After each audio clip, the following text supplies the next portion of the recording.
اندر سے یہاں نیکیاں کمانے کا موقع، مسجدوں کے اندر سے نیکیاں جمع کرنے کا وقت، مسجدوں کے اندر اچھائی سکھائی جاتی ہے، مسجدوں کے اندر حسن سلوک کا طریقہ سکھایا جاتا ہے، تو فرمایا گیا کہ یہ کام انسان کو اس سے پہلے ہم کو کرنا چاہیے۔ اس کے لیے فرمایا گیا کہ کننا نتوضؤ قبل الاذان، یعنی اذان سے پہلے آدمی اپنے آپ وضو کر کر تیار ہو جائے، یہ نہ دیکھے کہ اللہ اکبر کی آواز آئی تو اس وقت حمام میں چلے گئے وضو کرنے کے لیے۔ رسول اللہ صلی اللہ علیہ وسلم کے ایک صحابی ہیں،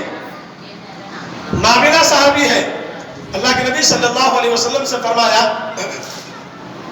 بارش ہو رہی ہے، ان کا گھر مسجد نبوی سے کافی دور پر ہے، وہ صحابی نے لاٹھی کے سہارے سے مسجد میں داخل ہو گئے، ان کے دونوں پیر جو ہے کیچڑ کی وجہ سے گندے ہو گئے، اور پیروں کو دھو لیا، اور اللہ کے نبی صلی اللہ علیہ وسلم کے سامنے دو زانو ہو کر بیٹھ کر ارشاد فرمایا، اے اللہ کے نبی صلی اللہ علیہ وسلم، میں آپ سے ایک سوال کرنا چاہتا ہوں، یا میں اپنا ایک مسئلہ آپ سے معلوم کرنا چاہتا ہوں، میں نابینا ہوں، بارش کے موسم کے اندر راستہ صحیح نہیں رہتا ہے، کہیں گڑھے پڑ جاتے ہیں، بارش کا پانی کہیں جمع ہو جاتا ہے، میں وہاں سے مسجد تک آنے تک میرے کپڑے گندے ہو جاتے ہیں، تو کیا میں ایسے موقع پر اپنے گھر کے اندر نماز ادا کروں؟ تو رسول اللہ صلی اللہ علیہ وسلم نے فرمایا کہ کیا حی علی الصلاۃ کی آواز تمہارے گھر تک آ رہی ہے؟ تو وہ صحابی نے فرمایا کہ آسانی سے حی علی الصلاۃ کی آواز میرے گھر تک آتی ہے، تو فرمایا گیا کہ آپ گھر کے اندر نماز نہیں پڑھ سکتے، مسجد میں آنا پڑے گا۔ تو وہ صحابی نے اپنی پوری زندگی کے اندر کبھی گھر کے اندر نماز نہیں پڑھی اور مسجد کے اندر آ کر نماز پڑھے، بارش کا موسم ہو، سردی کا موسم ہو، گرما کا موسم ہو، انہوں نے کہا کہ رسول اللہ صلی اللہ علیہ وسلم نے فرمان جاری کر دیا اور یہ فرمان مرتے دم تک ہمارے لیے ہے، اسی کے اوپر ہم عمل کرنے لگے۔ پہلے زمانے کے اندر مائک نہیں تھا، کوئی ایسی آواز پہنچانے کا کوئی ذریعہ نہیں تھا، لیکن فرمایا گیا کہ اس وقت صحابہ آواز سن کر مسجدوں کی طرف آتے تھے۔ آج اتنی سہولتیں ہونے کے باوجود بھی ہم آسانی سے پوری اذان اپنے گھر کے اندر بیٹھ کر سنتے ہیں۔ اگر ہم ٹی وی دیکھ رہے ہیں، کوئی چینل کے اوپر کوئی چیز دیکھ رہے ہیں، اذان کی آواز آ گئی تو ہم ساؤنڈ بند کر دیا،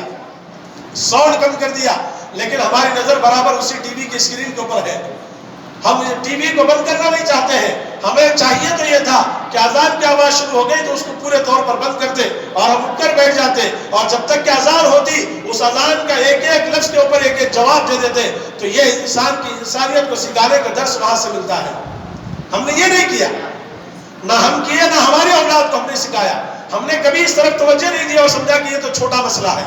یہ تو ایسا ہی ہے، دل لگی کا کام ہے۔ انسان اپنے تھکان کو دور کرنے کے لیے ٹی وی دیکھتا ہے۔ لوگ کہتے ہیں کہ بھائی ٹی وی کیوں دیکھ رہے ہیں؟ تو کہتے ہیں کہ بہت زیادہ وزن ہے، ذہن کے اوپر بہت زیادہ بوجھ ہے، دن تمام کام کر کے تھک گیا ہوں، تھوڑا سکون چاہتا ہوں، تو ٹی وی دیکھ کر سکون حاصل کرتا ہے۔ اگر یہ ٹی وی سے سکون ملتا تو آدمی کے رسول اللہ صلی اللہ علیہ وسلم یہ کہتے ہیں کہ مسجدوں کے اندر سکون نہیں ملتا۔ قرآن نے کہتا کہ تطمئن القلوب، تمہارے دلوں کے اندر سکون کہاں سے ملے گا؟ اللہ کے ذکر سے۔ تو اللہ کے نبی صلی اللہ علیہ وسلم یہ جملہ ارشاد نہیں فرماتے، اور ہم نے کیا کیا؟ سکون حاصل کرنے کے لیے ٹی وی کا انتظام کر لیا، سکون حاصل کرنے کے لیے دنیاوی تمام اشیاء کا انتظام کر لیا، لیکن قرآن سے سکون ملنے والا ہے، ہم نے اس کو ترک کر دیا۔ مسجدوں سے سکون ملنے والا ہے، ہم نے ان مسجدوں کو خیر بات کہہ دیا اور کہا کہ جب انتقال ہوگا تو اس وقت جنازہ آئے گا، اس وقت میں مسجد کے اندر داخل ہوں گا، اس لیے ہم سمجھ گئے۔ تو دو کام کے لیے ہم مسجدوں کو رکھے ہیں، ایک وہ جب جنازہ آئے کسی کا ہمارے خاندان سے یا کسی ہمارے دوست و احباب کے، اس وقت ہم مسجد کے اندر آئیں گے۔ دوسرا، ہفتے میں ایک دن جو جمعہ کی نماز ہوگی اس وقت ہم مسجدوں کے اندر آئیں گے۔ تو فرمایا گیا کہ ایسا آدمی جو مسجدوں کی بے ادبی کرے گا، جو مسجدوں سے اپنے تعلق کو ختم کر دے گا، اللہ تبارک و تعالیٰ اس انسان کی زندگی کے اندر سے برکتوں کو ختم کر دے گا، برکتوں کو نکال دے گا۔ ہم تمام گھر والے مل کر کما رہے ہیں، پورے گھر والے مل کر کام کر رہے ہیں، لیکن ہمارے کام کے اندر برکتیں نہیں ہے، ہماری دولت کے اندر برکتیں نہیں ہے، ہماری کمائی کے اندر برکتیں نہیں۔ اس کی وجہ کیا ہے؟ ہم نے مسجدوں سے اپنی زندگی کو علیحدہ کر دیا۔ ہم یہ سمجھے کہ کہاں مسجد میں جا کر نماز پڑھیں گے، نماز تو پڑھنا ہے نا، اسی لیے ہم نے گھر کے اندر نماز کو پڑھنا شروع کر دیا۔ ایک مسئلہ سن لیجیے، حدیث کے اندر فرمایا گیا نماز فرض ہے اور جماعت واجب ہے، جماعت واجب ہے۔ آپ اگر گھر کے اندر نماز پڑھیں گے تو آپ کو نماز فرض ادا ہو جائے گی اور آپ کو ثواب مل جائے گا، لیکن جماعت ترک کرنے کی وجہ سے آپ گنہگار ہوں گے۔ جماعت کیا ہے؟ واجب ہے، اور جماعت سے نماز پڑھنے پر ایک نماز اکیلا پڑھے تو ایک نماز کا ثواب ملے گا، اور جماعت کے ساتھ نماز پڑھے گا تو 27 درجے ثواب اس کو ملے گا۔ تو ہم اپنی زندگی کے اندر کتنی نیکیوں سے محروم ہو رہے ہیں، اور ہم اپنی زندگی کے اندر کتنا خالی ہو رہے ہیں۔ پیسے ختم ہونے لگے تو ہمیں ڈر ہونے لگتا ہے، دل کے اندر دھڑکن تیز ہو جاتی ہے، سوچ اور بچار بڑھ جاتی ہے، لیکن فرمایا گیا کہ نیکیاں کم ہو رہی ہیں زندگی کے اندر، قبر کے قریب ہم جا رہے ہیں، قبر ہم کو روزانہ دعوت دے رہی ہے کہ آؤ، تمہارا دن ایک ایک دن کم ہوتا جا رہا ہے اور تم قبر کے قریب ہو رہے ہو، اور قبر روزانہ ہم کو پکار رہی ہے، کبھی سردی کی شکل میں، کبھی بخار کی شکل میں، کبھی ٹھوکر لگا کر کسی زخم کی شکل میں، کبھی آدمی کو کسی غم کی شکل میں، کبھی آدمی کو کسی خوشی کی شکل میں، روزانہ قبر دعوت دے رہی ہے اور یہ کہہ رہی ہے کہ تیری نیکیاں کم ہو رہی ہے، نیکیوں کا وقت چلے جا رہا ہے، بچی کچھ زندگی کے اندر نیکیاں کر لے تو انسان کہتا ہے کہ ابھی وقت میرا باقی ہے، ابھی وقت میرا باقی ہے، لیکن وقت باقی نہیں ہے، ایک ایک دن اس کی زندگی کا ختم ہو رہا ہے۔ اسی لیے قرآن کریم کی آیت کو ذہن میں رکھو کہ وَمَنْ خَفَّتْ مَوَازِينُهُ فَأُولَٰئِكَ الَّذِينَ خَسِرُوا أَنفُسَهُمْ، انسان بڑے خسارے کے اندر ہے دنیاوی زندگی کے اندر، فی جہنم خالدون، اور جہنم کے قریب جا رہا ہے، دن بدن جہنم کے قریب جا رہا ہے، صبح اٹھے جب سے لے کر شام کے سونے تک انسان جہنم کے قریب اپنے آپ کو پیش کر رہا ہے۔ نیکیوں کے بارے میں پوچھو تو کہتے ہیں کہ نیکیوں کا وقت ابھی نہیں آیا میرے بھائی، نیکیاں کمانے کے لیے منہ کے دانت چلے جانا پڑے گا، ہاتھ کے اندر لاٹھی آنا پڑے گا، آنکھوں کے اوپر چشمہ آنا پڑے گا، لوگوں کے سہارے جب مسجد کی طرف میں جاؤں گا تو وہ زمانہ نیکیوں کا ہوگا، اس وقت میں نیکی کروں گا، اس وقت میں صدقہ اور خیرات کروں گا، اس وقت قرآن کریم پڑھوں گا۔ جبکہ انسان اچھی زندگی کے اندر قرآن کو نہیں پڑھ سکا تو کیا آپ دل پر ہاتھ رکھ کر مجھے بتائیے کہ بڑھاپے کے اندر آدمی قرآن پڑھے گا؟ نہیں پڑھ سکتا۔ جو آدمی جوانی کے اندر نماز نہ پڑھے، بڑھاپے کے اندر وہ نماز پڑھے گا، پڑھتے بھی ہیں تو آپ دیکھ لو ان کی نماز کس طریقے کی نماز ہوتی ہے، وہ نماز کے اندر کس طرف دیکھتے ہیں، ان کو کہاں دیکھنا ہے وہ بھی تک پتا نہیں، کیا ہے، کس طرف ہم چلے گئے،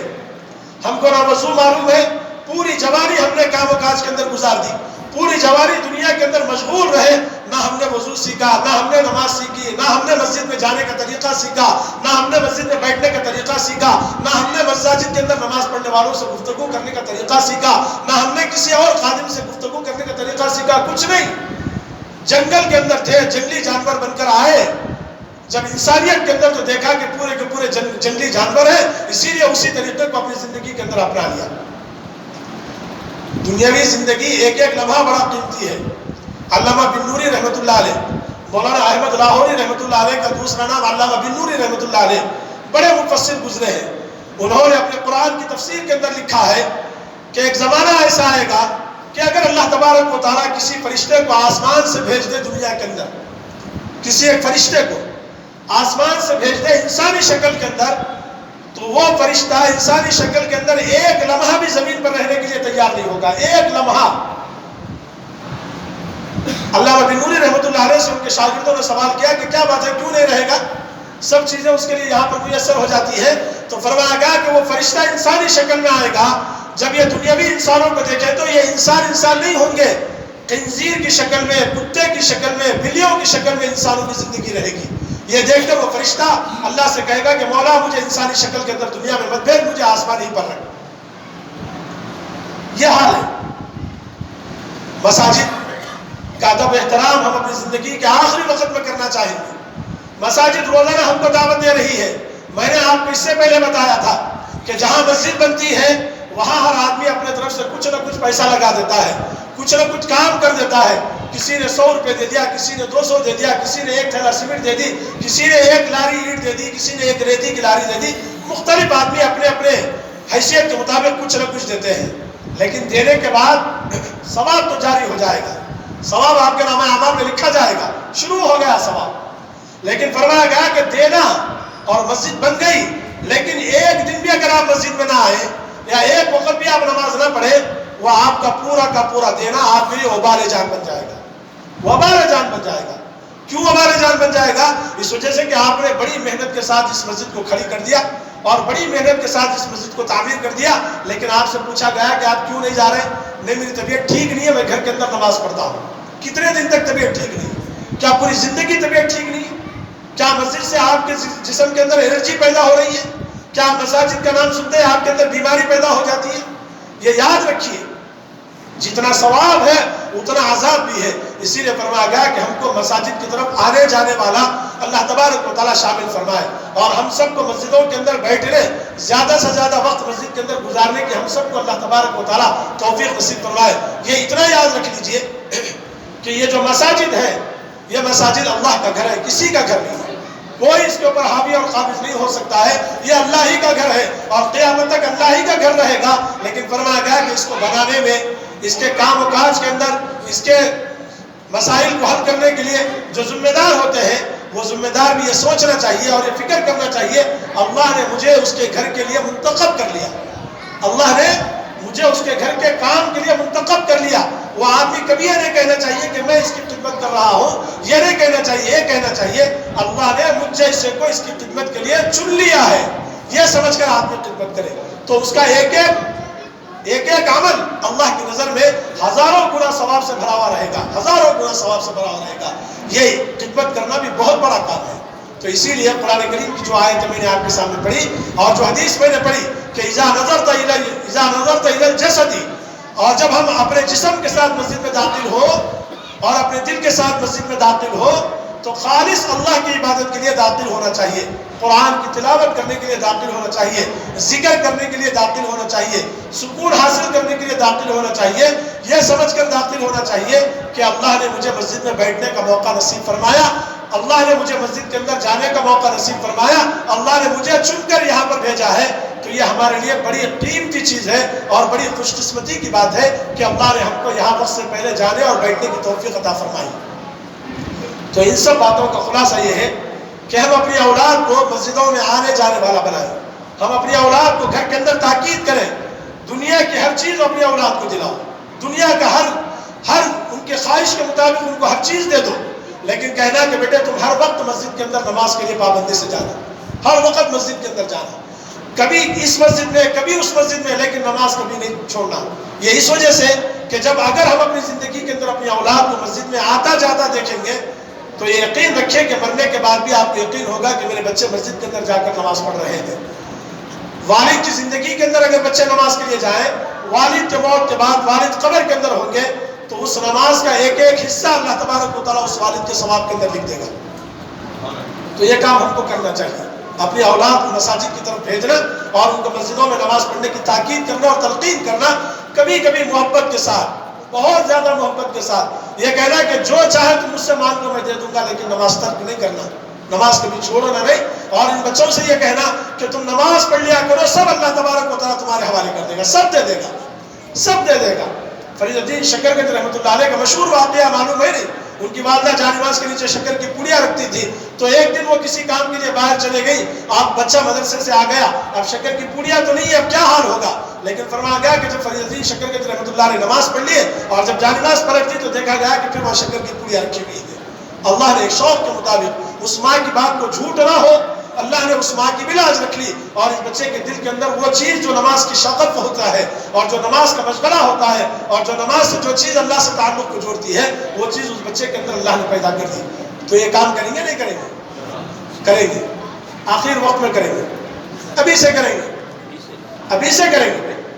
اب آخر وقت ہی ہے ہمارا، ہم کبھی یہ نہ سمجھیں کہ ابھی بہت دن جیئیں گے، بول نہیں سکتے کہ کب ہمارا بلاوا آ جائے، کتنے کے اچھے اچھے ہمارے ساتھ چلے گئے، ہم سے پہلے چلے گئے اور ہم کو یہ دعوت دے کے گئے کہ میں جا رہا ہوں، میرے بعد تمہارا ہی نمبر ہے، اس کے باوجود بھی ہم بے فکر بیٹھے ہوئے ہیں، اس کے باوجود بھی ہم بے فکر ہیں اور یہ سمجھ رہے ہیں کہ ابھی میں بہت لمبی عمر جیوں گا۔ نہیں، ابھی سے تیاری کر لیجئے، ابھی سے اپنی اولاد کو تلقین کر دیجئے، ابھی سے اپنی بیٹیوں کو اس بات کی تلقین کر لیجئے، ابھی سے اپنی بیوی کو اس بات کی توجہ دلا دیجئے کہ کھانے کے اندر دیر ہو جائے کوئی بات نہیں، لیکن نماز وقت پر ہونا چاہیے، نماز وقت پر ہونا چاہیے۔ اپنی بیوی کو اس بات کی تلقین کریے۔ آپ کہتے ہیں کہ ہماری بیویاں نہیں سنتی، نہیں سنتی نہیں، دنیاوی کام و کاج میں نہیں سنتی ہوں گی، لیکن دین کے کام و کاج میں ان کو سناؤ، ان کو بتا دو کہ مرنے کے بعد جب میں جنت میں جاؤں گا تو تم میری سردار ہوگی، تو تم سرداری اگر چاہتی ہو مرنے کے بعد تو اس دنیاوی زندگی کے اندر نماز پڑھ لیا کرو، نماز پڑھ لیا کرو، یہ چیز سکھا دو، روزانہ بول دیا کرو، روزانہ ان کو سمجھایا کرو، انشاءاللہ ایک نہ ایک دن وہ ضرور نمازی بن جائے گی۔ تو اس سے ماں جب نماز پڑھتی ہے تو بیٹیوں کے اندر نماز کا شغف ہوتا ہے، اور جب والد نماز پڑھتے ہیں تو بیٹوں کے اندر والد کے ساتھ شفق پیدا ہوتا ہے۔ تو اسی لیے یہ چیز ہم کو کرنا چاہیے۔ دعا فرمائیے اللہ تعالیٰ سے، اللہ تعالیٰ مجھے اور آپ کو، ہم سب کو نبی کریم صلی اللہ علیہ وسلم کے بتائے طریقے کے مطابق زندگی گزارنے کی توفیق نصیب فرمائے، اور ہم سب کو اپنی زندگی کے اندر نماز سے تعلق کو جوڑنے اور مساجد سے وابستہ ہونے اور مساجد کے اندر اپنی زندگی کو گزارنے کی ہم سب کو توفیق نصیب فرمائے۔ اللہ تعالی ہم سب کو کہنے سننے پر زیادہ عمل کی توفیق نصیب فرمائے۔ وآخر دعوانا الحمدللہ رب العالمین۔